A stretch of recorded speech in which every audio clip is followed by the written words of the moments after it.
Good morning, you lovely, lovely people. The weekend is upon us. The weekend is upon us, but every day's a weekend when you're in the Philippines, I think. Anyway, interesting subject. Two interesting subjects to talk about. First one is, we're going to talk about this one very quickly, about this HIV, about the Philippines mulling over the idea of doing it. Now, like I said yesterday, I think if they do consider bringing that into law, I don't think there'll be many tourists coming to the Philippines. I think it'll be even less than what is already considering coming here. What do you think? Do you think it's a good idea? Do you think it's a bad idea that tourists should be screened for HIV before they come into the country? What do you think? Don't know. But the main topic today is, I think this is very, very interesting, and it might open up people's eyes because of the comment I got yesterday about one of my subscribers or followers.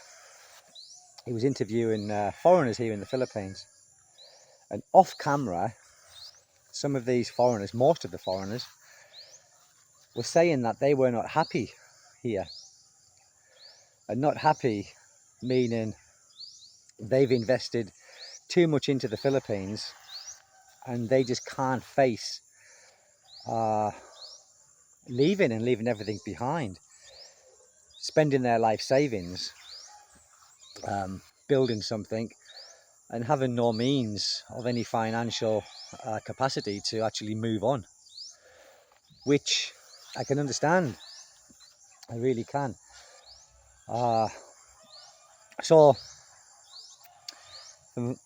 even the foreigners that that I come across and meet, they all come across very happy. But is that just at face value? How many foreigners are actually here? I know one in particular who's not happy here, but he's invested too much money, like I said, to actually leave it behind and move on and go back, or move to another country. Now, me personally, if I wasn't happy here, I would move on. I wouldn't stay in a country. I wouldn't stay anywhere where I wasn't happy. It doesn't matter how much I'd invested. I would just move on, because I wouldn't want to continue making myself unhappy just for the sake of material things, whether it be a big investment in a house.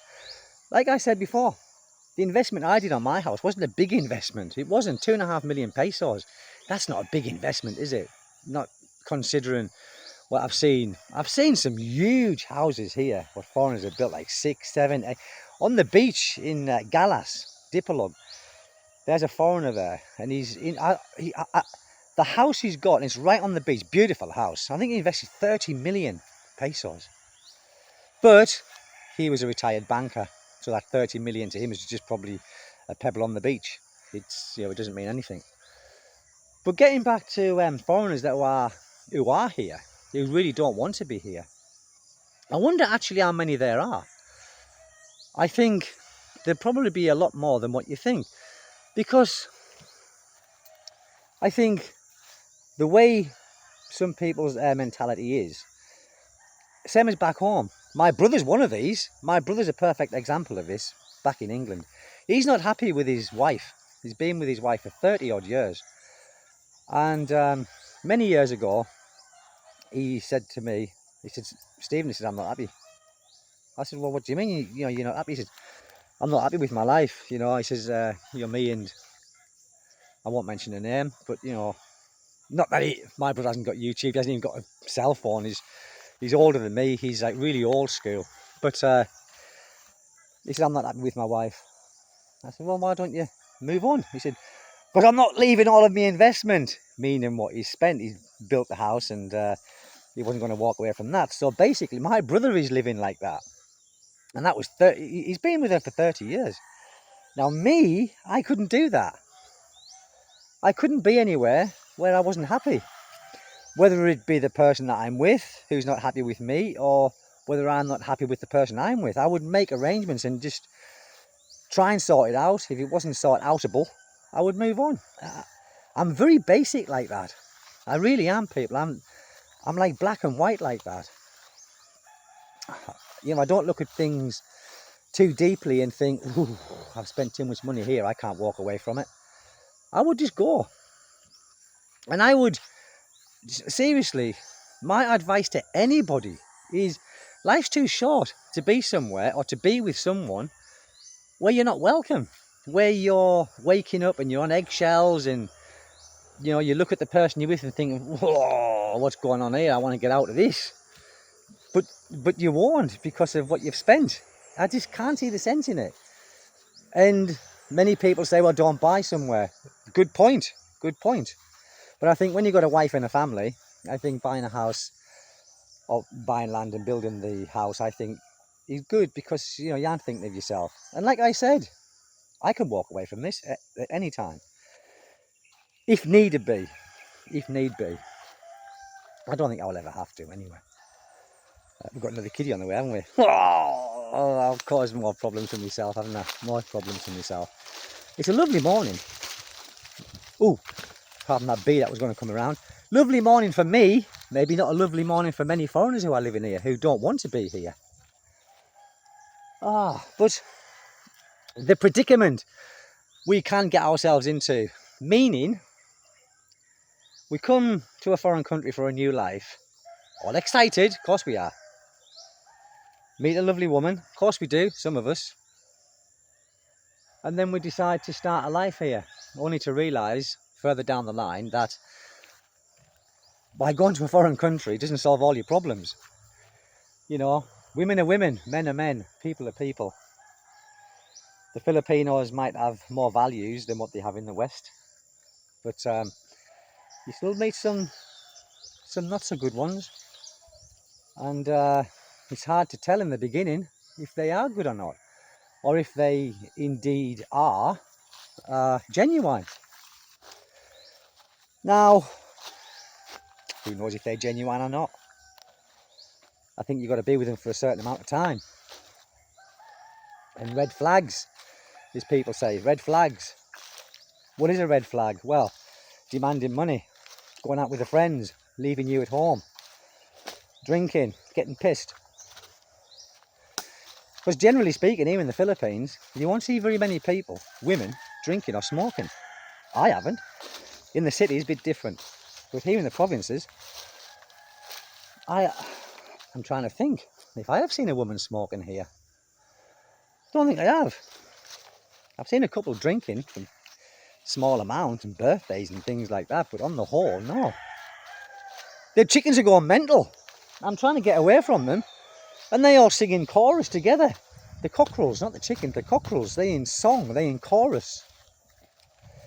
I wouldn't mind if it was a nice tone, but it's not, is it? It's like like an angry tone, isn't it? When they, the cockerels, they come and fight, come and fight. Oh, Jackie's starting now. Oh no, he's alright. But I think anybody who's moving to a country, you've got to consider these things, you know, because you might have spent all of your resources and you can't go back home like Bruce Reg. You know, he's stuck in the Philippines, no money, waiting for deportation, I think. Well, no, he hasn't even been to immigration yet, but he keeps talking about it, but he never has yet. He keeps saying he's going to the immigration to sort it out, but he's been here for 2 or 3 years, no visa. But he doesn't seem particularly bothered about it. Me, I would be petrified if I had no money, stuck in a country, no visa, no means of getting a visa, no means of paying the fine. I would be petrified. This guy just doesn't seem to care. So he's probably, I mean, I wish I could be like that. Not pay me visa, but just not bothered about things too much. But me, I'm a bit of a worrier, always have been. I kind of worry about what if. But not so much here, I must admit. Not so much here.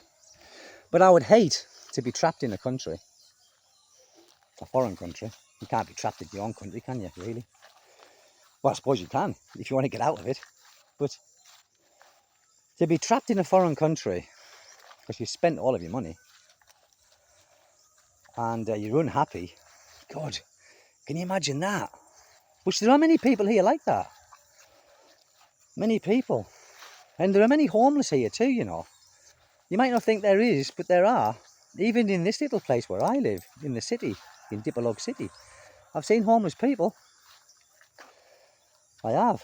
I've seen some scruffy looking foreigners as well.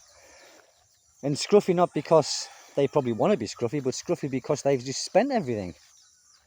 There used to be a guy here. He's like an American guy with long hair. He died anyway. But he was begging in Lee Plaza. And I didn't know him then, but when I first come here, I thought, is that a foreigner there begging? And it was a foreigner begging. And the Filipinos were actually giving him money. They were. Anyway, it turns out he lived out here. And he was married. He was married, but what he used to do, he used to get his pension. And he was an alcoholic. He used to spend all of his money. And then he used to go and beg. Anyway, he died. He had diabetes and a year or two ago, died. But what a way to go, right? You know, we're supposed to come here for a better life, aren't we? What's the point in coming somewhere and you haven't got a better life? It's just me, the way that I think. I wouldn't go somewhere where I was going to demoralise myself and spend all my money and live somewhere where I wasn't welcome. It's just me, people. It's just me. If I wasn't welcome somewhere, or I didn't feel welcome, or I felt I was unhappy, I would be immediately, if not sooner, organising things to get out of that situation. I wouldn't hang around anywhere. A house to me is nothing, people, really. It's nothing. It doesn't mean anything. It's material. It's material. It doesn't bleed, it doesn't cry, it hasn't got feelings. So why should it bother me if I had to walk away from that? It wouldn't. And it shouldn't bother you people. What would bother me is leaving a family if I had to, you know, with our young children. That would bother me. That would. But I would do it nevertheless. But I would always have contact.